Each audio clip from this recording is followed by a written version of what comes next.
নমস্কার সুধী প্রিয় দর্শক, ভোরের আলোয় আপনাদের স্বাগত জানিয়ে শুরু করছি সন্ধ্যেকালীন আপডেট।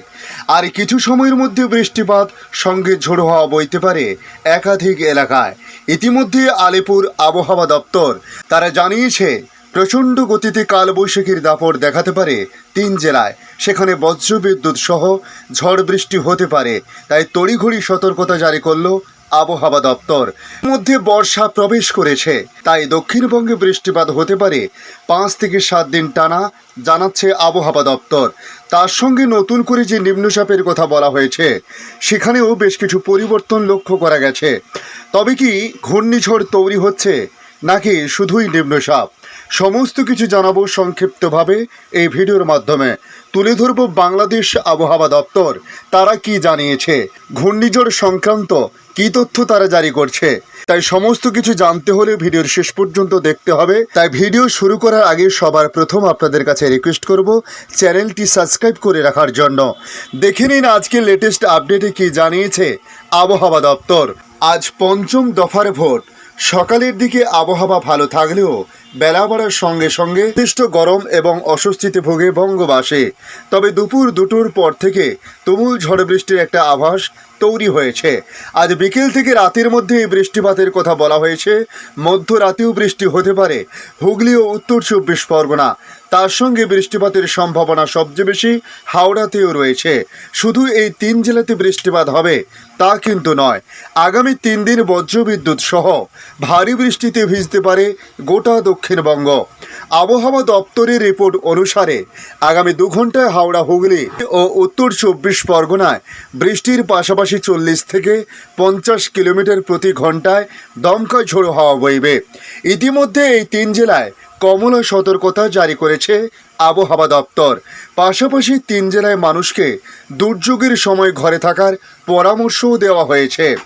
আবহাওয়া দপ্তরের পূর্বাভাস অনুযায়ী গাঙ্গেয় পশ্চিমবঙ্গে শক্তিশালী হয়ে উঠেছে ঘূর্ণাবর্ত।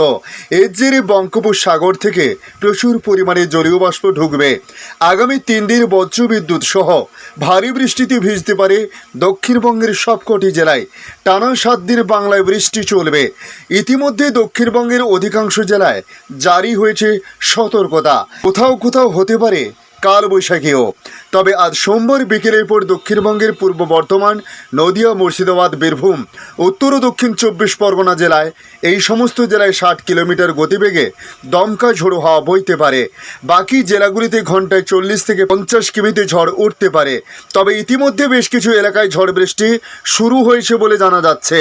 কলকাতা সহ দক্ষিণবঙ্গের সমস্ত জেলায় জারি হয়েছে কমলা সতর্কতা। তবে আজ থেকে গোটা সপ্তাহ জুড়ে ঝড় বৃষ্টি চলবে বাংলায়। দক্ষিণবঙ্গের পাশাপাশি উত্তরবঙ্গেও দার্জিলিং, জলপাইগুড়ি, কুচবিহার, আলিপুরদুয়ার এবং কালিম্পংয়ের কয়েকটি অংশে ভারী বৃষ্টিপাতের সম্ভাবনা রয়েছে। এছাড়াও উত্তরবঙ্গের সব জেলাতেই হালকা থেকে মাঝারি বৃষ্টিপাতের সম্ভাবনার কথা বলা হয়েছে। তবে যে ঘূর্ণিঝড়ের কথা বলা হয়েছে সেই ঘূর্ণিঝড়ের অভিমুখ আদৌ পশ্চিমবাংলা নাকি উড়িষ্যা নাকি অন্ধ্রপ্রদেশ হয়ে মায়ানমার চলে যাবে। তবে বাংলাদেশে এর প্রভাব কতটা পড়তে পারে সে বিষয়ে এখনও বিস্তারিত না জানা গেলেও এই ঘূর্ণিঝড় সংক্রান্ত বেশ কিছু আপডেট তুলে ধরা হয়েছে। আমরা প্রাথমিক রিপোর্টে যেটুকু জানতে পেরেছি, দক্ষিণ পশ্চিম বঙ্গোপসাগরে আগামী বুধবার 22 মে একটি নিম্নচাপ তৈরি হতে চলেছে। দক্ষিণ পশ্চিম বঙ্গোপসাগরে নিম্নচাপ তৈরি হবে।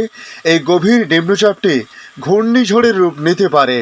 তবে নিম্নচাপটি প্রাথমিকভাবে উত্তর পূর্ব দিকে অগ্রসর হবে বলে পূর্বাভাস দিচ্ছে আলিপুর আবহাওয়া দপ্তর। আলিপুর আবহাওয়াবিদ সোমনাথ দত্ত রিপোর্টে জানাচ্ছেন, নিম্নচাপ বলয়টি এরপর 24 মে তারিখ নাগাদ মধ্য বঙ্গোপসাগরে একটি নিম্নচাপে পড়বে। তবে নিম্নচাপটির গতিপথ এখনও কিন্তু নির্ধারিত করা যায়নি। এর জেরে আজ থেকে টানা 7 দিন বৃষ্টি হবে বাংলায়। উত্তরবঙ্গ থেকে দক্ষিণবঙ্গে রাজ্যের সব জেলায় বজ্রবিদ্যুৎ সহ বৃষ্টি হবে। উত্তরবঙ্গে ভারী বৃষ্টির সম্ভাবনা তো রয়েছে দক্ষিণবঙ্গেও। তবে ঘূর্ণিঝড় তৈরি হলে প্রাথমিক রিপোর্টে যেটুকু জানা যাচ্ছে সেটি 100 থেকে 110 কিমি গতিবেগ নিয়ে আঘাত হানতে পারে উড়িষ্যার উপকূলে। সেখান থেকে বাংলায় আসতে পারে কিনা সে বিষয়ে এখনও কিন্তু নিশ্চিত করে কোনো ওয়েদার মডেল বা ভারতীয় মৌসুম ভবন প্রকাশ করেনি। তবে এখনও যেহেতু নিম্নচাপটি তৈরি হয়নি, তাই ঘূর্ণিঝড় নিয়ে সেভাবে কোনো কিছু জানাচ্ছে না মৌসুম ভবন।